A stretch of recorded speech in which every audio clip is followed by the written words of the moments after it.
Assalamualaikum warahmatullahi wabarakatuh. Hamdan syukran lillah, salatu wa salaman ala rasulillah, amma ba'd. Puji syukur kepada Allah Subhanahu wa taala, rahmat sejahtera berjunjungan kita Nabi besar Muhammad sallallahu alaihi wasallam, juga kepada sahabat beliau sekalian, dan kepada seluruh ulama-ulama, baik ulama-ulama mutaqaddimin dan ulama-ulama mutaakhirin. Pertama-tama sekali, penghormatan luntuan kepada Abu di Payapasi, Abu di Juluk, dan kepada seluruh Abu Abi Walid yang nada terpentas sebagai pemateri, dan kepada abati tempat Dayah Bustanul Ma'arif serta keluarganya dan dewan guru yang ada di tempatnya, dan kepada Pak Camat, Kapolsek Daramil, dan kepada seluruh hadirin hadirat Urus Ilung sekalian. Hukum pembahagian harta kepada isteri yang tak bercerai dengan suami, nyan payah na tambahan biokti hana meceh bercerai suami dengan isteri dengan cerai talak, pasah dan sebagainya, termasuk payah juga pembahagian cerai dengan mati.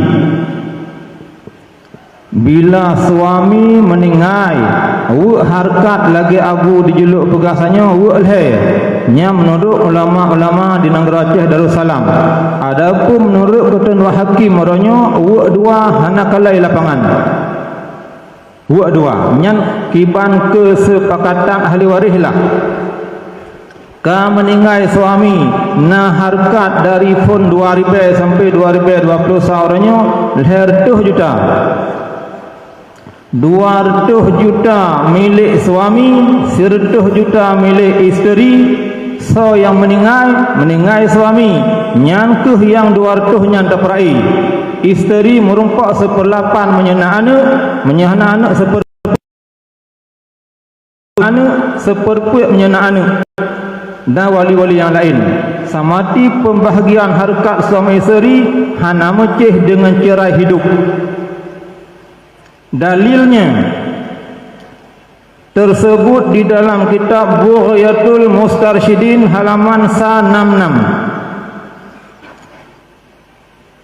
Idza dafa'a lahu malan liyabi'ahu wa lam yajri bainahuma dzikru ujratin wa la ma yadullu 'alaiha lam yastahiqqa syai'an. Kaman dafa'a saubahu li khuyyatin aw qussarin wa lam yadhkur ujratan, hingga akhir.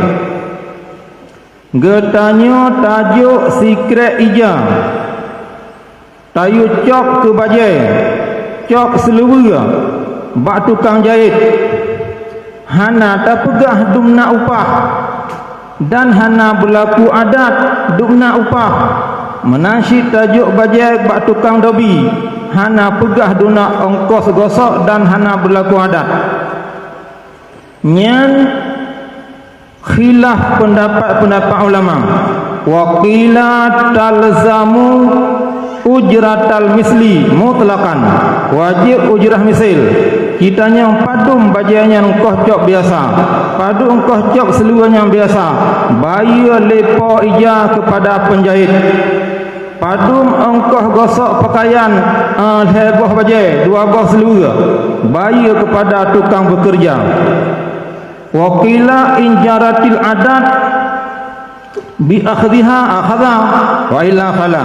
Pendapat yang kedua, berlaku adat na cok ujrah, kakak cok menyahana kakahana menyemunan karena le suami iu kerja isteri magun semerah jaga anak hana pegah ujrah, hana pegah biaya, maka wajib atas suami bayar biaya untuk isteri. Karena biaya hana mententai, maka gecak kesimpulan oleh ulama pegah pembahagian harkat bagi ilhai. Kejik bagi ilhai karena gebanding ngesapat anak inang anak agam menengah urung si lid dakari mislu hadirun sayen untuk anak agam dua bagi untuk inang satu bagi mengenan kepegak perbandingan li ulama untuk suami isteri. Kitab Bughyatul Mustarsyidin halaman 166, Kitab Bajuri juzuk 2 halaman 26. Hina kematang wabillahi taufiq wa hidayah. Assalamualaikum warahmatullahi wabarakatuh.